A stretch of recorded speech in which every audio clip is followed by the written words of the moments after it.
Good morning. It's a pleasure to be here. I was with eBay for a little while and was visiting in Madrid often, so it's great to be back to Spain. I wanted to thank the organizers for inviting me.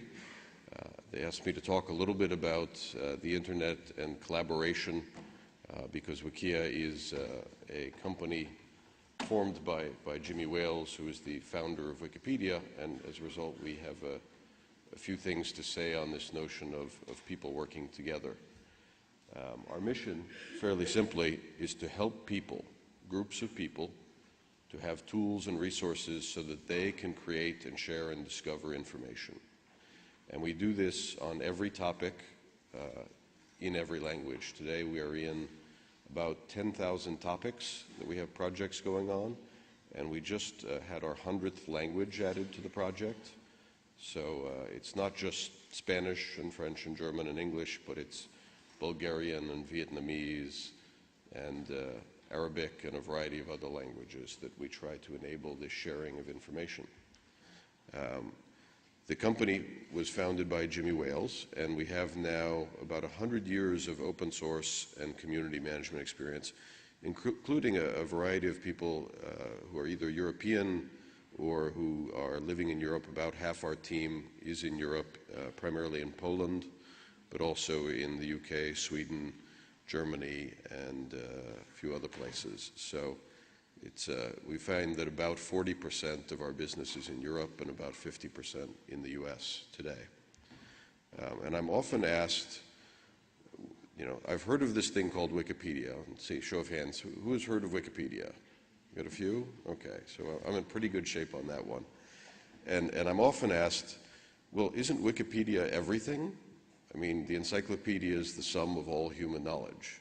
And it is, in fact, we like to think of it as the summary of all human knowledge. So there is a page on Wikipedia about Spain, and there is a page on Wikipedia about the weather, but there's no page on Wikipedia about the weather in Spain.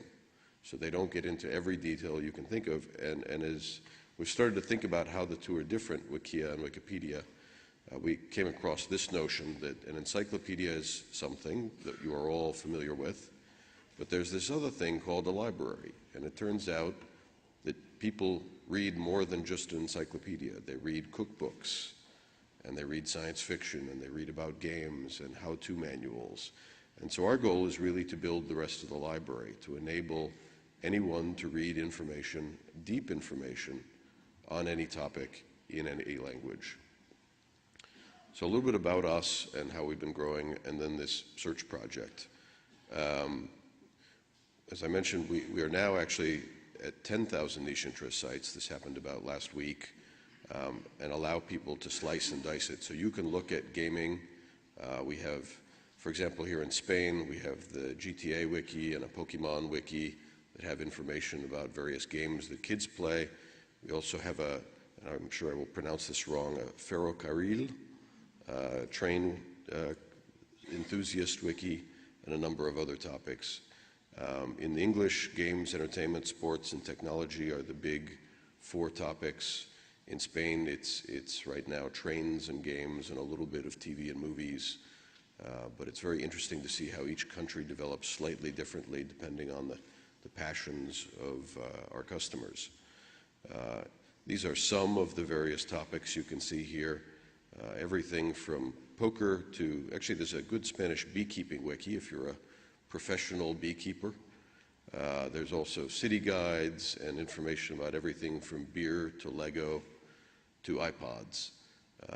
And again, different ones for each country, but our goal is really to build a niche content site on every topic.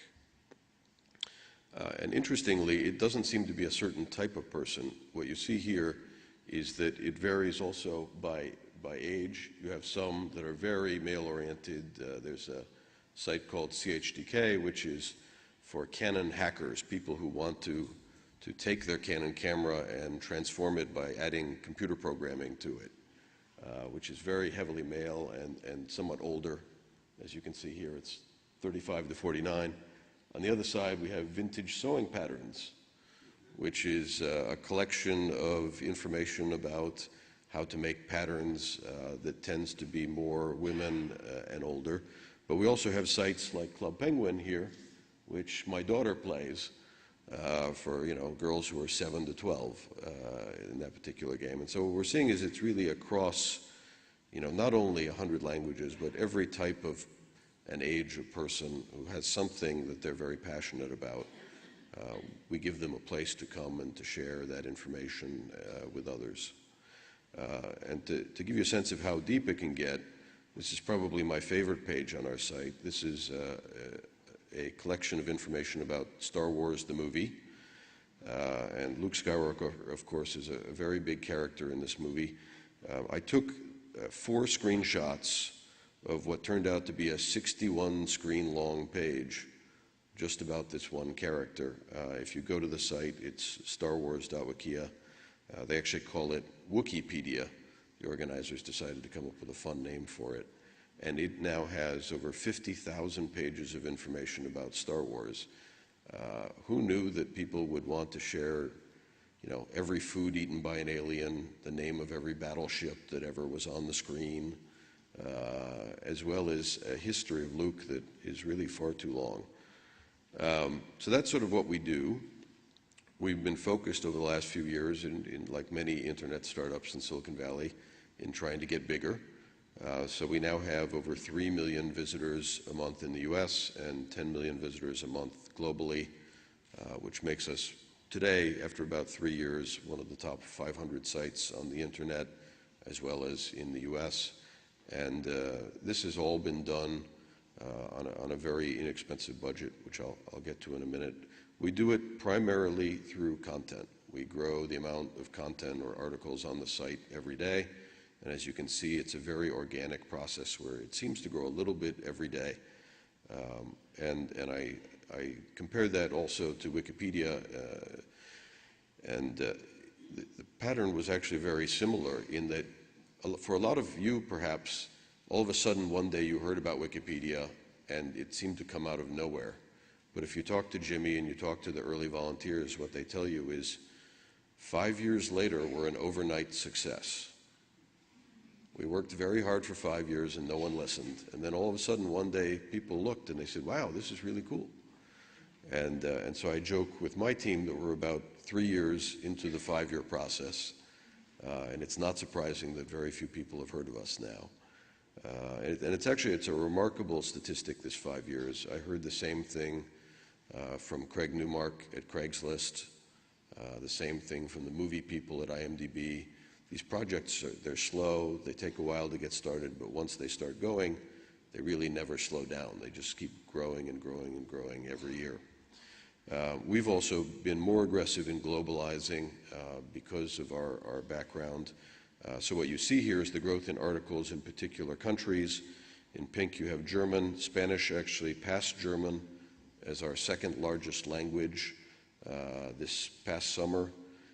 We also have French, Polish, and the two you see jumping up very quickly were Hebrew and Russian. And I honestly can't explain why, because we don't have any people that speak Hebrew or Russian. The entire project is organized by the volunteers, the software is translated by the volunteers, and the volunteers write all the content. So we really, aside from occasional customer support questions that we have to translate with Babelfish, we really don't actually know why it's growing so fast. But that's one of the joys of this long tail and user-generated content is we get the benefit of Russian and Hebrew for free without having to do any work there. How do we grow? We grow primarily through PR. This was a little snapshot we took of some of the press we got within 60 days. I couldn't find Spanish press that week, but I did see some from Italy and Poland and a few other places. And the press also is very global. We tend to get press in about 20 languages now, which is really quite impressive when you think about how the internet globalizes everything. And we've done all that at extremely low cost. We have spent a total of $100, roughly about 100 euros on advertising in the 3 years we've been in business. We also don't spend very much on software. We have our engineering team in Poland. We don't spend a lot on customer support. Our customer support people are global. They work from home. The guy who does Spanish for us actually lives in Chile. The people who do English work in Australia. The Chinese are in Taiwan. So we're able to have people work from home in their pajamas. And then we have, as I mentioned, these many thousands of volunteers who do a lot of the programming and a lot of the support for us. And so it's really a very low-cost business to build and operate. Good morning. It's a pleasure to be here. I was with eBay for a little while and was visiting in Madrid often, so it's great to be back to Spain. I wanted to thank the organizers for inviting me. They asked me to talk a little and Arabic and a variety of other languages that we try to enable this sharing of information. The company was founded by Jimmy Wales, and we have now about 100 years of open source and community management. A little bit about the internet and collaboration, because Wikia is a company formed by Jimmy Wales, who is the founder of Wikipedia, and as a result we have a few things to say on this notion of people working together. Our mission, fairly simply, is to help people, groups of people, to have tools and resources so that they can create and share and discover information. And we do this on every topic, in every language. Today we are in about 10,000 topics that we have projects going on, and we just had our 100th language added to the project. So it's not just Spanish and French and German and English, but it's Bulgarian and Vietnamese.